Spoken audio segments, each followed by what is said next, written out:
Thank you, Chairman Senator McCrory, Ranking Member McCarty, and distinguished members of the Education Committee.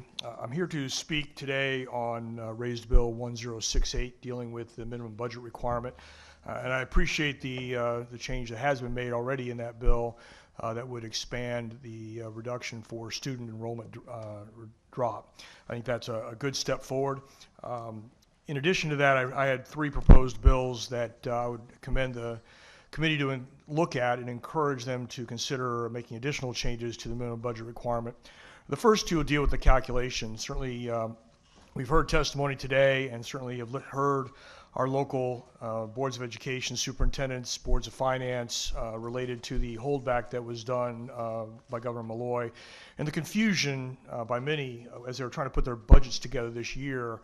The first one is House Bill 5243, which would look back at the MBR and allow for the reduction, which may deal with the issue on that Plainfield superintendent discussed. Not sure, but that would allow to go back and validate that there was truly an increase commensurate with how the State Department of Education captures those numbers and calculates the follow-on minimum budget requirement. The second, which I think is a better approach in many respects, is 6190. And what that does is it changes the definition of MBR to just be the town appropriation. If we go back into when MBR was created about 12 years ago, the intent was to prevent supplanting of town revenue when the state substantially increased ECS grant amounts. Now, at the time and continuing up into this day, we have had a holdback policy of do no harm. So nobody probably ever anticipated that the ECS grant would ever go down. So including ECS along with the town appropriation certainly would have done no harm.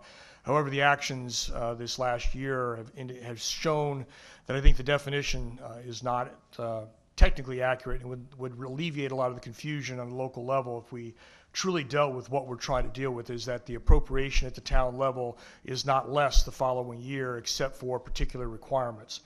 The final proposal that I made, which would change allowed reductions and add another opportunity, was 5180, which would allow a reduction in MBR related to certain special education costs.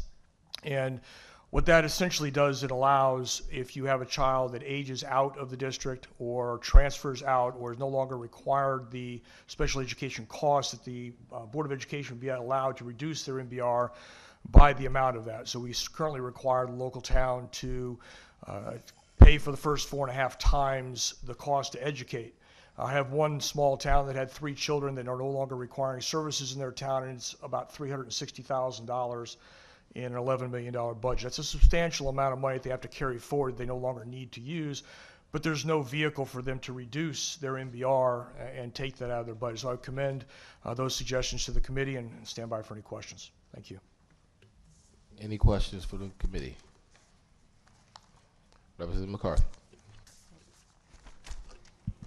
Thank you, Mr. Chair, and welcome, Representative France. I know you've taken a lot of interest in the MBR. Would you just expound a little bit more on what the holdbacks can possibly do? I know a number of us throughout, in a bipartisan way, are looking at those mid-year holdbacks and how they can impact the MBR. So you have an opportunity to talk a little bit more about how the holdbacks impact MBR.